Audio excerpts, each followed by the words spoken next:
darkness within the walls. The heavy iron doors of Blackridge Correctional Facility creaked ominously as they swung open, revealing a world of despair confined within its bleak walls. This was where choice and freedom ceased to exist, where time blurred into a monotonous routine, and where shadows of the past haunted every corner. Main characters. Among the inmates was Marcus Mace Johnson, a seasoned criminal with a reputation that preceded him. Mace had spent more than a decade behind bars, and by now, the prison walls felt more like a second skin than a punishment. He was known for his cunning, intelligence, and ability to navigate the intricate social hierarchy of the prison. Then there was Leo Ramirez, a younger inmate who had been sentenced for a crime of passion. Fresh meat in a lion's den, Leo often kept his head down, avoiding confrontation. His innocence seemed to have been stripped away with his freedom, leaving him to grapple with the darker aspects of prison life. On the other side of the bars were the guards, including Officer Sarah Hargrove, a strict but fair officer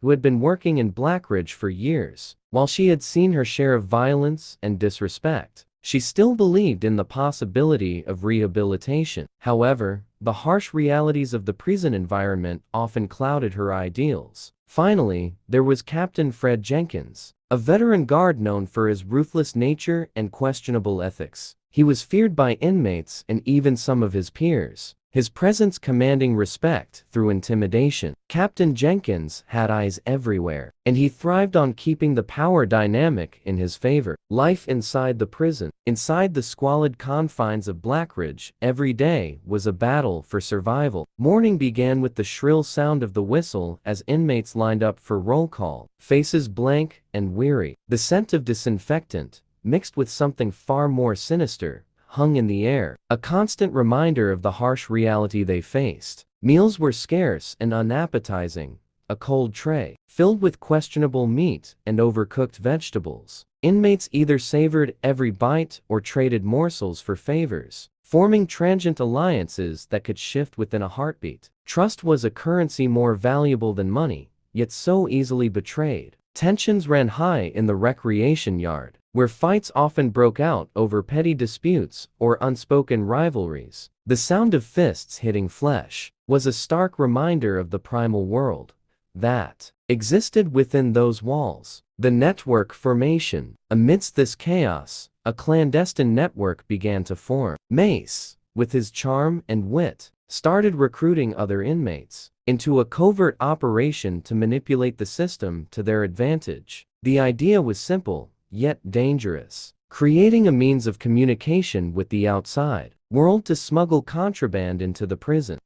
Leo, though reluctant at first, found himself drawn into Mace's web of influence. The allure of power and the promise of a better life, even within the confines of a cell, was hard to resist. Together, they began to strategize, recruiting others who were equally desperate for a taste of freedom and the opportunity to regain some control over their lives. As they forged connections, trust became a fragile thread binding the group together. Secrets exchanged in hushed tones, in dark corners, became the foundation of their underground operation. They knew that they were playing a dangerous game, but in a place where hope was scarce. The thrill of rebellion against the oppressive system was intoxicating. With the shadows of Blackridge watching, the seeds of a dangerous alliance had been sown, setting the stage for a power struggle that could change everything. Secret communications. In the oppressive atmosphere of Blackridge Correctional Facility, hope seemed like a distant dream. For the inmates, however, surviving meant adapting and finding ways to reach out beyond the prison walls. A secret communication network had emerged, facilitating links to the world outside, specifically to the gangs that operated in the shadows. The art of sending messages. Mace had turned the art of communication into a clandestine operation. The first rule was to use every resource available, and that meant enlisting the help of visitors, family members, friends, and even the occasional girlfriend became unwitting couriers. They were carefully chosen, briefed on what to say and what to pass along without raising suspicion. A common tactic was to use cryptic lines in innocent conversations. "Tell mom I'm doing fine," could mean. The coast is clear for the next deal. In the crowded visitors' room, Mace and others would engage in seemingly mundane exchanges, while encoding their real messages into everyday chatter, relying on the sharpness of their allies on the outside to decode their words. Alongside this, technology played a pivotal role. Inmates had managed to adapt to the digital age by utilizing smuggled cell phones. These devices, often hidden in the most unexpected places, allowed for quicker and more direct communication. Text messages were sent to contacts outside, but caution was paramount. Every tap on the screen was a risk, monitored closely by the prison guards. Introducing an outside character, one of the key players in this secret network was a woman named Veronica Ronnie Hayes, deeply embedded in the underworld. Ronnie was the bridge between the inmates and the gangs that thrived on chaos. With a background in cybercrime and a cold demeanor that belied her beauty, Ronnie had a solid reputation for getting things done without leaving a trace. Her involvement with Mace's operation began when she received a cryptic message from an inmate, enticing her with the promises of lucrative deals and expanded influence in the drug trade. Intrigued by the opportunity, she agreed to meet Mace during one of the rare open visitation hours. Ronnie was smart, observant, and always one step ahead. In their meetings, she would listen intently as Mace laid out the groundwork for their communication strategy, her sharp mind piecing together the risks and rewards. With every exchange, she understood the stakes if caught. The consequences were dire for both her and the inmates she collaborated with. Methods of operation. The collaboration quickly evolved into a sophisticated operation. Ronnie began using address codes for messages sent via post and employed a network of people who frequented the prison, serving as reliable contacts. She would send in contraband that contained hidden messages or logistical details for future operations in prison. Inmates would stitch tiny notes into the hem of clothing, sometimes disguising them as laundry tags, ensuring that vital information arrived safely in Ronnie's hands. The creativity and peril involved in this underground operation kept the adrenaline pumping, forming bonds of loyalty that transcended the prison walls. In the darkness of the prison gym, or beneath the cloak of night, in the cramped cells, plans were laid, risks evaluated, and silence maintained. The network was a fragile tapestry, woven with trust, desperation, and the seduction of power. If one thread broke, the entire operation could unravel, leading to catastrophic consequences. With Ronnie at the helm of operations on the outside, the stakes had never been higher. The bonds formed in the shadows of Blackridge would prove to be both a lifeline and a ticking time bomb, as every message sent out risked exposure and retribution from the vengeful authorities monitoring the prison closely. The game was on, but for Mace and his allies, failure was not an option. The escape plan. As the clock ticked in Blackridge Correctional Facility, the tension thickened among the inmates. Mace and his crew knew that in order to break free from the suffocating reality of their confinement, they needed a meticulously crafted plan not just for their own escape, but also to re-establish their empire on the outside. The crumbling walls of Blackridge would become a launching pad for the illicit operations they intended to revive. Crafting the plan. The planning sessions were held in whispered circles, beneath the flickering, fluorescent lights of the gymnasium, where shadows danced along the walls. Mace, alongside trusted inmates, gathered to lay the groundwork for their escape, while Ronnie gathered intel and resources from her network. Together, inmates and their external contacts engineered an intricate plan that combined escape with drug smuggling. The strategy involved using the cafeteria as a diversion. As the kitchen prepared their daily meals, Mace suggested hiding concentrated drugs within the food supplies. They devised ways to produce food that would appear to be typical portions, containing hidden pockets where the substances could be securely concealed. Methods of smuggling. Days before the operation, Mace orchestrated what became known as the Food Project. Each inmate would have a role, from cooking to delivering the food trays to various sections of the prison. Inside the mashed potatoes, They packed sealed plastic pouches filled with powdered drugs. The pouches were small enough to avoid detection, yet concentrated enough to ensure high value. The key lay in the delivery. Mace carefully selected who would serve the food on the designated day. They were inmates who had earned the trust of guards and were less likely to elicit suspicion. Under the haze of routine, food would travel through the prison unchallenged, all while carrying the key to their strategy, preparing the visitors. Meanwhile, Ronnie was hard at work on the outside, preparing both the operation and a crucial team of visitors to aid the plan. She knew how vital it was to ensure that her contacts were equipped with the right tools and methods for safely escorting in the contraband and facilitating communication with the inmates. Ronnie organized training sessions, disguised as social gatherings for the selected visitors. Elaborating on the modus operandi, they learned how to conceal small packages within personal belongings, makeup containers, hollowed-out books, and even specialized nursing bottles. Every detail was ironed out, from how to appear relaxed during visits to how to use coded language when speaking with their inmate contacts. Securing these visitations meant building layers of redundancy. Ronnie coordinated with people who were not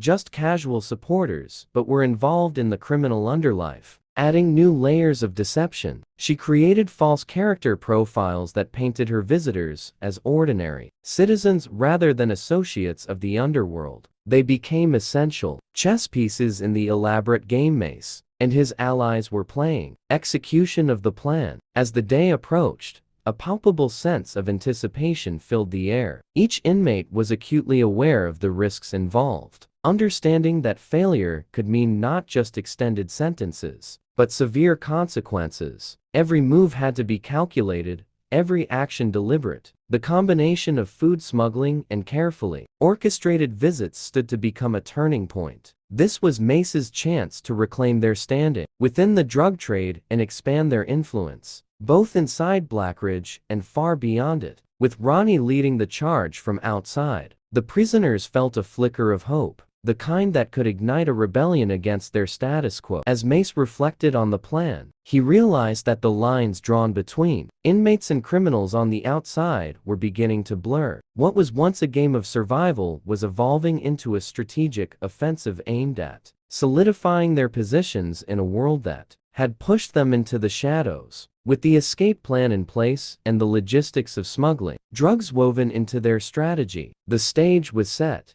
Blackridge was a beast that needed to be tamed, and for Mace and his crew, the time for action was fast approaching. Details of the involved guards, but it wouldn't have been possible without the collaboration of some guards. A handful of guards had accepted bribes or were convinced to side with Mace and his team. One of them was known as Dave, a guard with a notorious reputation in the prison. He was aware that things were happening in the shadows, but chose to turn a blind eye to the illegal activities. As visitors approached the security screening area, Dave would look the other way or pass the process leniently, allowing visitors to enter with their forbidden equipment. The operation sometimes employed complex methods, such as altering the inspection system to let visitors breeze through without any difficulty. Executing the bribe. During the visit, Mace used his charming words to manipulate Dave, knowing that he had enough influence to ensure that everything ran smoothly. Some flipped blankets and concealed bags indicated that drugs had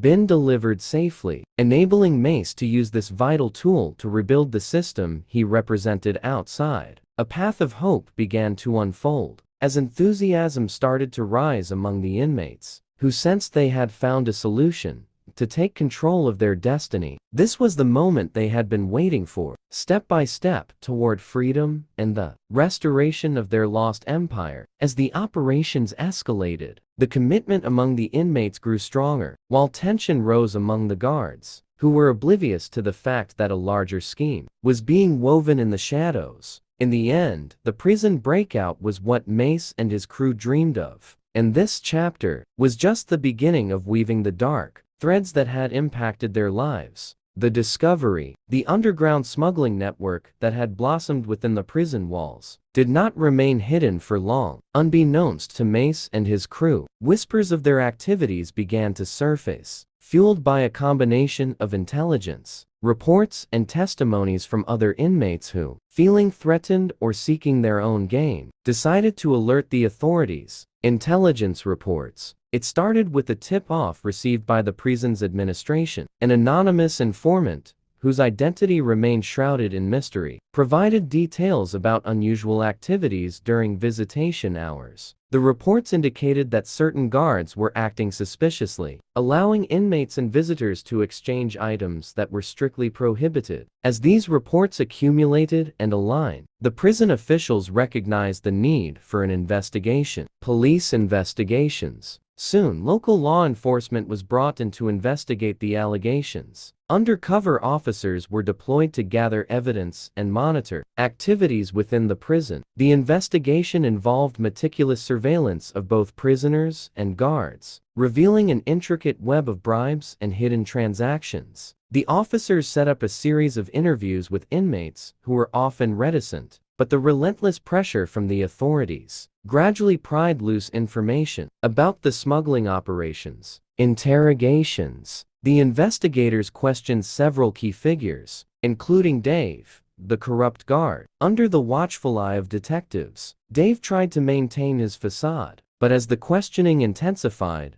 the cracks began to show. The pressure was undeniable. He eventually caved under the strain and revealed some details about the operation and its participants, including Mace's name. Mace, aware of the tightening net, knew it was only a matter of time before his activities were exposed. He tried to shift the blame onto others within the system, but the evidence against him began to stack up. The atmosphere in the prison thickened with tension as guards became more vigilant, and inmates exchanged worried glances, realizing they were in the crosshairs of a major investigation. Confrontation between inmates and outside gangs. As the authorities closed in, Mace found himself facing an additional challenge. The outside gangs that had once supported their smuggling operations began to grow suspicious. They felt the heat from law enforcement and feared that their identities could be compromised. In a bold move, representatives from these gangs requested a meeting with Mace and his crew. Under dim lights in a hidden area of the prison,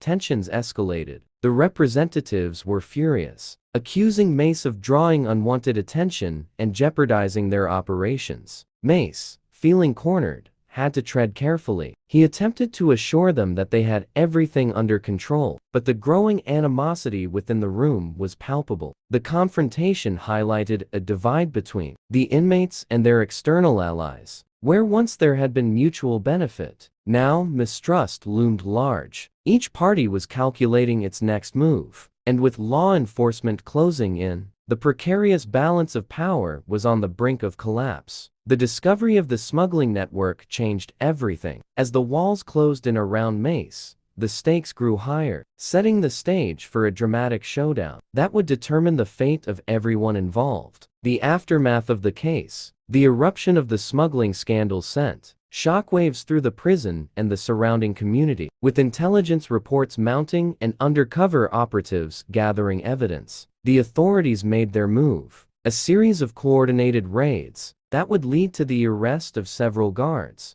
involved in the smuggling operation. Arrests of the involved guards. The arrests unfolded early one morning as the sun barely peeked over the horizon. Prison authorities, accompanied by local law enforcement, stormed the guards' quarters. Dave, the corrupt guard who had initially cooperated with the investigators, was among those apprehended. His face, once full of bravado, now bore a mask of disbelief as he was handcuffed and escorted away. Two other guards, known for their connections to the inmates, were also taken into custody. Details of the arrests quickly spread throughout the prison like wildfire. As reports emerged of guards being led away in chains, the atmosphere shifted drastically. Once omnipotent figures within the prison hierarchy, the guards were now seen as scapegoats, and their betrayal ignited a mixture of anger and fear among the inmates. Reactions from inmates, police, and the public. The inmates had a varied response to the unfolding crisis. Some celebrated the arrests, believing the downfall of the corrupt guards was a step toward more equitable treatment within the facility. Others, however,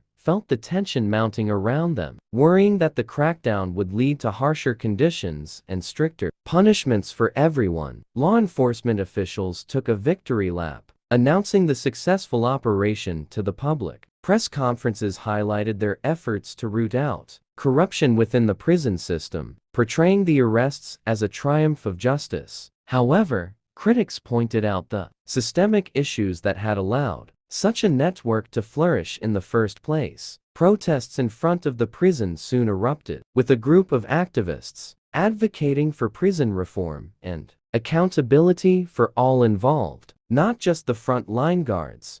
The public's interest peaked, and sensational headlines dominated the news cycle. Investigative journalists began to uncover stories of corruption, leading to a broader discussion about unethical practices within the prison system as a whole. Some citizens rallied behind the cause, calling for profound changes, while others expressed outrage at the inmates and the ramifications of their actions. Addressing tensions within the prison. Inside the prison walls, the tension that had always simmered beneath the surface came to a boil. The inmates were now divided, some aligned with the disgraced guards they had once bribed, while others felt emboldened to challenge the old order that had betrayed them. Groups formed, vying for control and influence amidst the instability caused by the crackdown. In the wake of the discovery, increases in surveillance and random checks became the norm. The guards who remained were on high alert, fearful of being targeted next. This new environment led to an arms race of sorts within the prison. While Mace and his remaining crew sought ways to maintain their network, amidst tightening security, rival factions began jockeying for power, each one wanting to fill the void left by the previously structured corruption. Discontent grew as inmates organized protests against the guards. Clashes erupted between factions that sought to either uphold the old ways of operation or adopt a new code, while still vying for power within the prison. Reinforcements were called in from outside to maintain order, and the facility became a powder keg, positioning everyone at a pivotal point of decision. The fallout from the case would have far-reaching implications, not just for those directly involved, but for the entire prison system. With the air thick with uncertainty, Mace realized that surviving this turmoil would require an entirely new game plan, one that could either unite the inmates or push them further into chaos. Justice. The dust began to settle in the aftermath of the smuggling scandal, and the stage was set for trials that would determine the fates of the involved guards and inmates. As court dates approached, the tension in the community and within the prison only intensified. The implications of these trials would extend beyond individual sentences. They would redefine justice within the prison system. Presenting the trials, the courtroom became a focal point of public interest. There was a palpable buzz in the air as families of guards and inmates filled the benches, their expressions a mixture of hope, anger, and confusion. For the guards, the charges were severe: corruption, conspiracy, and enabling the trafficking of contraband. The prosecution presented damning evidence, including testimony from inmates who had turned state's evidence in exchange for leniency. Among those on trial, Dave stood out as a former ringleader. He faced the prospects of a long sentence, but his attorney argued for a plea deal, suggesting that he was a mere pawn in a larger game played by corrupt prison officials. The trials included not just guards, but also several inmates, accused of orchestrating the smuggling operations. Each session revealed the intricate web of relationships and transactional favors that had allowed the operation to flourish. At the heart of the proceedings were the personal stories of those involved. Some guards expressed remorse, while others clung to their bravado, insisting they were merely navigating a flawed system. Inmates spoke of desperation and survival, painting a picture of life behind bars that resonated with a broader audience. The courtroom became a stage where battles were fought, not just for legal justice, but for public perception and personal redemption. Post-discovery prison conditions and policy reviews. In the wake of the scandal, prison officials scrambled to restore order and trust among the ranks. The administration imposed sweeping changes, reinforcing stricter anti-smuggling policies and increasing the frequency and thoroughness of searches. New training programs were established to address issues of corruption and ethics, aimed at ensuring that guards understood the dire consequences of their actions. As a result, the prison atmosphere transformed dramatically. The once quiet halls echoed with the sounds of guards patrolling like sentinels. Increased scrutiny meant that inmates lived under a constant, watchful eye, a reality that bred both compliance and resentment. The informal networks that had existed began to shudder, but new alliances formed amidst the rising tensions. Despite the clear effort to curb smuggling and restore integrity, uncertainty loomed. Inmates, once emboldened by the chaos, found new ways to challenge authority, while still adapting to the changing environment. As crackdowns became more frequent, the lines were drawn deeper between those who sought power one way or another, and those just trying to survive. An open-ending, unresolved issues and lasting impacts. As the trials concluded and sentences were handed down, the community began to grapple with the implications of the case. Some guards received prison time, while others were exonerated or given shorter sentences in exchange for their cooperation. Inmates faced a mixture of justice and arbitrary punishment, with many still harboring resentment towards the system that had failed them. Yet,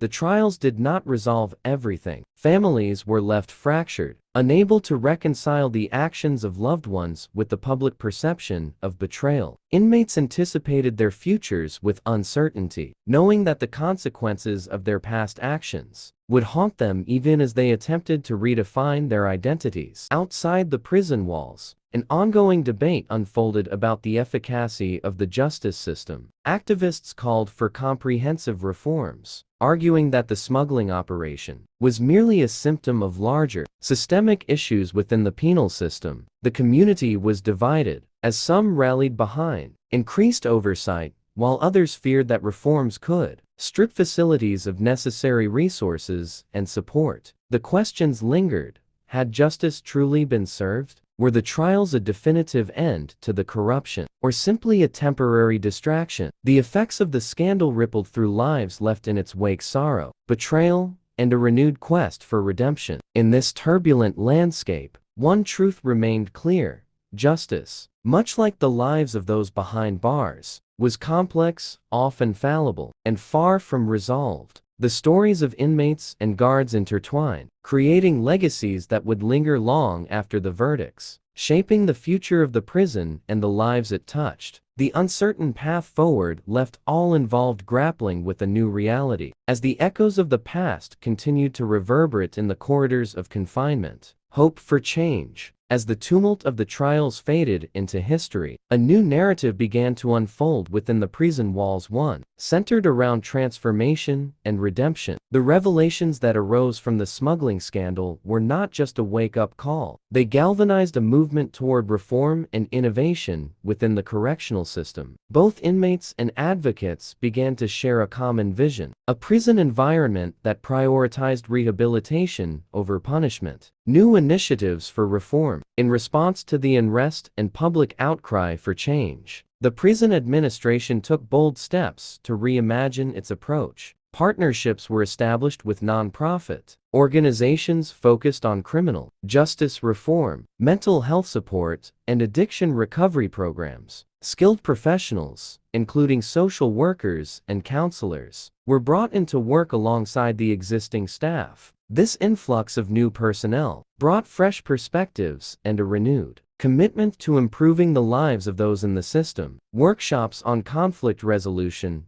emotional intelligence, and vocational training were introduced, offering inmates opportunities to develop skills that would aid their reintegration into society. For the first time in years, the prison buzzed with the sounds of education and growth, rather than despair and resignation. Emerging characters. Among the new faces was Lisa, a passionate social worker whose dedication to prison reform sparked hope among the inmates. She became a beacon of positivity, advocating for mental health resources and fostering a safe environment for dialogue. Lisa implemented group therapy sessions that created a space for inmates to express their struggles and aspirations. Her warmth and empathy resonated deeply, bridging the gap between staff and inmates. Another key figure was Jamal, a former inmate who had successfully reintegrated into society after serving his sentence. He returned to the prison as a mentor, sharing his story of transformation and resilience. Jamal's presence inspired many. He was proof that change was possible. He led motivational speaking sessions,